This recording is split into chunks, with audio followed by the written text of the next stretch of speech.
Welcome back to Exposure Stories. For decades, the towering pillars of Göbekli Tepe have defied explanation. Built more than 11,000 years ago, long before agriculture, writing, or cities, the site fit none of the familiar categories archaeologists relied on. It was not a village. It was not a burial ground. And despite years of excavation, it never fully behaved like a temple either. Each new chamber raised more questions than it answered, and for a long time, researchers searched for meaning inside. Individual structures, unaware that the most important clues were not contained within any single enclosure at all. What Göbekli Tepe ultimately reveals is not just another ancient mystery, but evidence that forces us to rethink how civilization itself began. And if the truth was hidden in plain sight for so long here, it raises an unsettling question. What else have we been overlooking? In 1995, German archaeologist Klaus Schmidt stood on a low limestone ridge, roughly 15 kilometers northeast of Şanlıurfa in southeastern Turkey, convinced he was looking at something extraordinary. Protruding from the soil were massive T-shaped limestone pillars, some rising over 6 meters high and weighing up to 10 tons.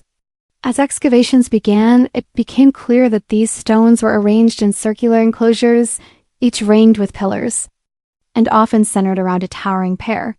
Radiocarbon dating soon pushed the site's origins back to around 9600 BC, making it the oldest known monumental architecture on Earth.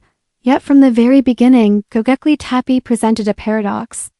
There were no hearths, no houses, no storage pits, and no burials. Aside from stone tools and vast quantities of animal bones, there was little to suggest daily life had ever taken place there. This absence shaped early interpretations. Because the site lacked domestic features, researchers labeled it the world's first temple, a ritual center built by hunter-gatherers who otherwise lived simple, mobile lives. For nearly 2 decades, this idea guided excavation strategy. Schmidt's team worked carefully, exposing enclosures one at a time, documenting each pillar, each carving, each stone wall. The work was meticulous and groundbreaking, but it was also narrow in scope. Each enclosure was treated as a self-contained unit, studied in isolation. The pillars themselves were breathtaking, carved with reliefs of foxes, snakes, vultures, boars, and scorpions that seemed to writhe across their surfaces. Some pillars bore abstract symbols, others hinted at stylized human forms. Yet, despite the richness of detail, the logic behind their arrangement remained elusive. Why were the central pillars always paired? Why were certain animals repeated across different enclosures? And why would small groups of foragers invest such staggering effort into building something they then deliberately buried? As the years passed, the temple hypothesis began to strain under the weight of the evidence. The labor required to quarry, transport, carve, and erect the stones implied coordination on a scale previously thought impossible for non-agricultural societies. Subtle architectural similarities between the enclosures were noted, but rarely connected into a larger framework. By focusing on what was inside each pit, archaeologists may have missed the possibility that meaning existed between them. Göbekli Tepe increasingly felt like a sentence read one word at a time, never grasped as a whole. Its purpose remained just out of reach, not because the evidence was lacking, but because the perspective was incomplete. That perspective began to change when researchers shifted their attention from individual monuments to the site as an integrated system. Using non-invasive techniques such as ground-penetrating radar and large-scale spatial analysis, teams began mapping Göbekli Tepe in its entirety rather than enclosure by enclosure. What emerged from these studies was startling. The major enclosures were not randomly placed across the hilltop. Instead, they followed a precise geometric relationship. 3 of the largest known enclosures, commonly labeled B, C, and D, form the vertices of an almost perfect equilateral triangle. The distances between their centers were nearly identical, with deviations measured in mere centimeters.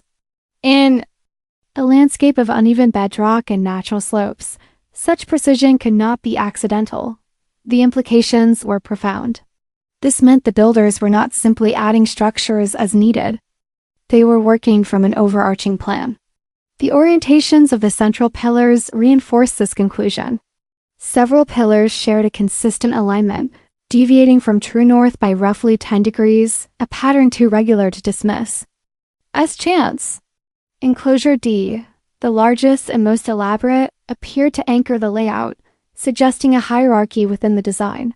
For the first time, Göbekli Tepe's logic became visible. It was not an accumulation of sacred spaces, but a coordinated architectural statement conceived as a whole.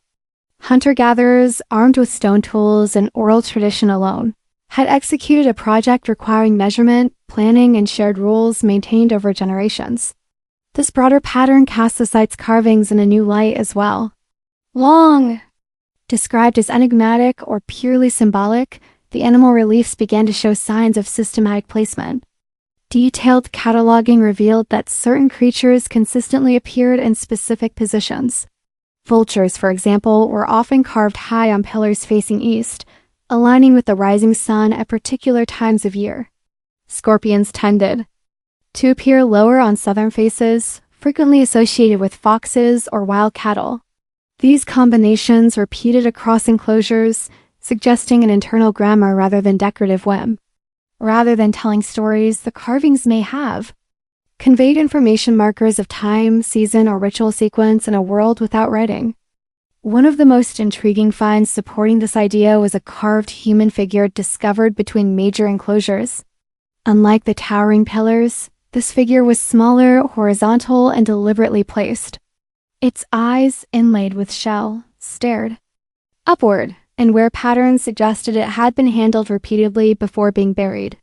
The statue appears to have been important not because of where it stood, but because of how it was used. It may have served as a focal object during gatherings, helping coordinate ceremonies among groups arriving from different regions.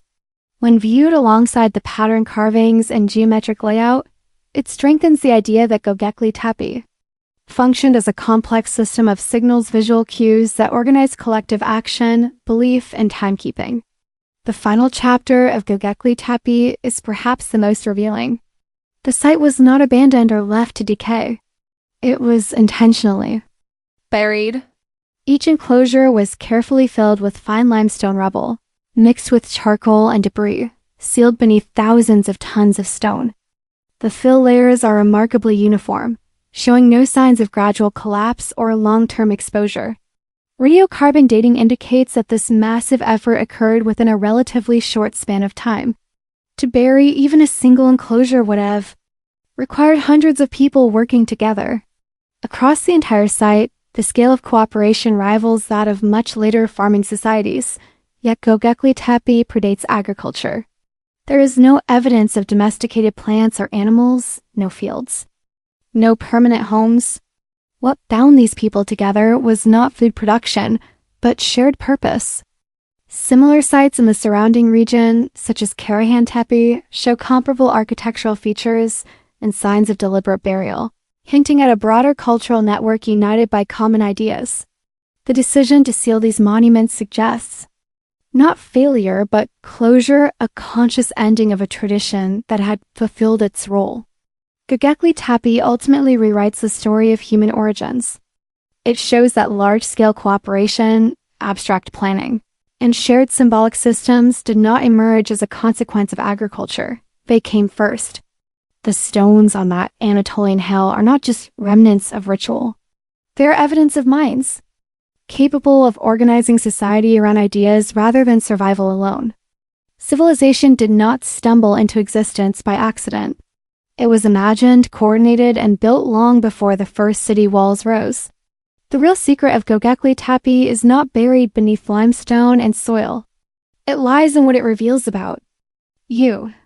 That long before we learned to farm the land, we had already learned how to come together, plan collectively, and shape the world according to a shared vision.